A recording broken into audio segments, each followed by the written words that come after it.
Landlord chicken biryani. बहुत पहले एक गांव में भोलाराम बोलकर एक गरीब किसान रहता था। वो बहुत बुद्धिमान था और चतुर भी था, इसलिए जमींदारों के बाजू में ताकतवर बनकर और गरीब किसानों के लिए भगवान बनकर रहता था।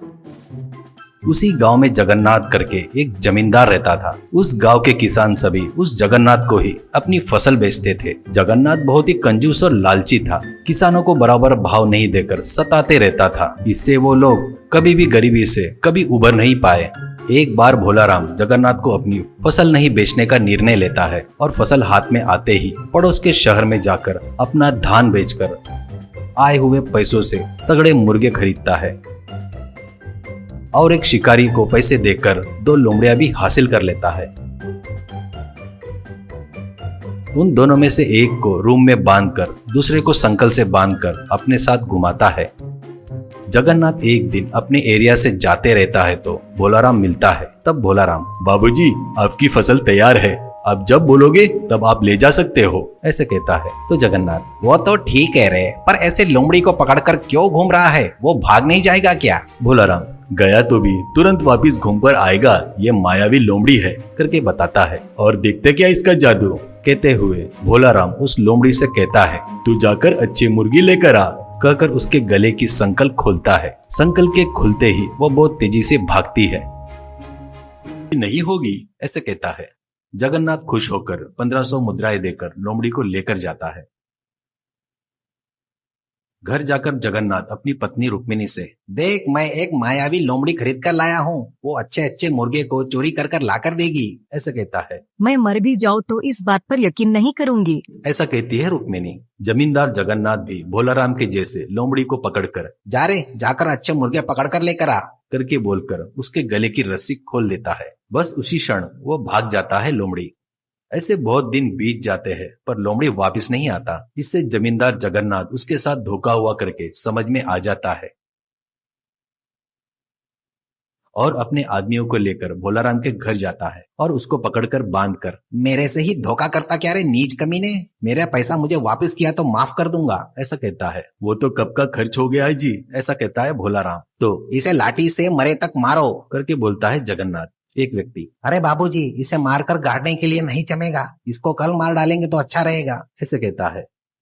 वैसे ही करेंगे, सुबह तक ठंड से मरने दो इसे, ये पहने हुए कपड़े ही रखकर इसे धानी से बांध दो, ऐसे कहता है जगन्नाथ। तो भोलाराम को वो लोग धानी से बांधकर चले जाते हैं। कुछ देर बाद ठंड पड़ने लगती है। ठंड में भोलाराम की हालत बहुत खराब हो जाती है। वो ठंड से बचने के लिए धानी को घुमाने लगता है। वैसे करने से उसका शरीर गर्म होकर पसीना भी निकलने लगता है।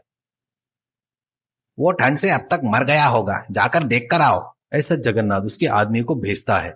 वो जाकर देखकर आकर, मालिक, वो ठंड से मरा नहीं और पूरा शरीर पसीने से भरा है और वो शरीर पर फूंक रहा है, करके कहता है। इसमें कोई राज है सोचकर जमींदार उसके पास आकर, अरे भोलाराम, इतने ठंड में तुझे इतना पसीना कैसे निकल रहा है? कहता है तो हंसते हुए, बगैर किसी कारण से किसी निरपराधी को सजा दिए तो क्या होगा बाबूजी? मैंने तुमको जो लोमड़ी दिया था ना, वो सचमुच मायावी थी। तुम उसको किसी कारण से गुस्सा दिलाए होंगे। कहीं उसकी महिमा पर तुम्हारे घर वालों ने विश्वास नहीं किए होंगे। वो बात पता चलने पर वो फिर से नहीं आएगी। वैसा ही कुछ हुआ होगा, ऐसा बोलता है जगन्नाथ। तो फिर इतनी ठंडी में तुझे पसीना कैसे निकल रहा है? इसका राज क्या है? करके पूछता है। नजर के सामने दिख रहा था तो उसे आप नहीं माने। मैंने जो कपड़े पहने हैं ना, इसे आप क्या समझ रहे हो? ये भी बहुत चमत्कारी है।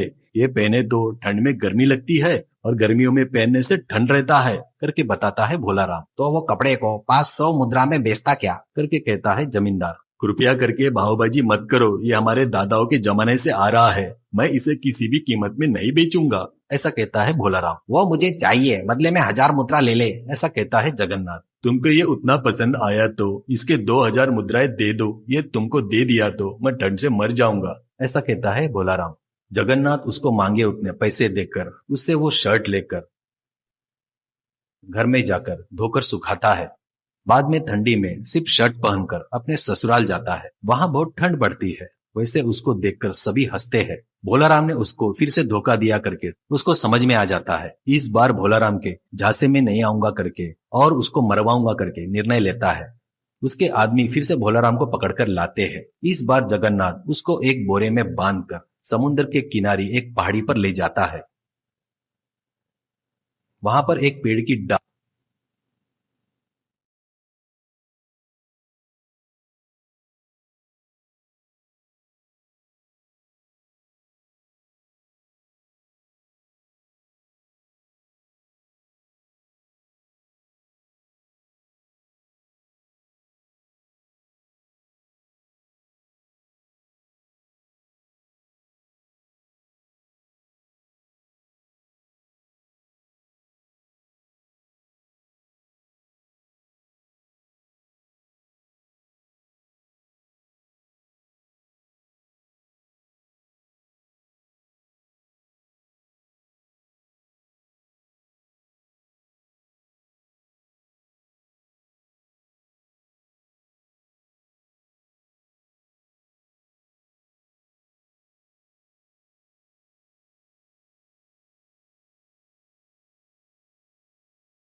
वहां पर एक पेड़ की डाल समुद्र के ऊपर थी। बोरे के उस डाल से बांध देते हैं। फिर जगन्नाथ चिल्लाकर अरे उस डाल को काट दो, इससे छुटकारा मिल जाएगा।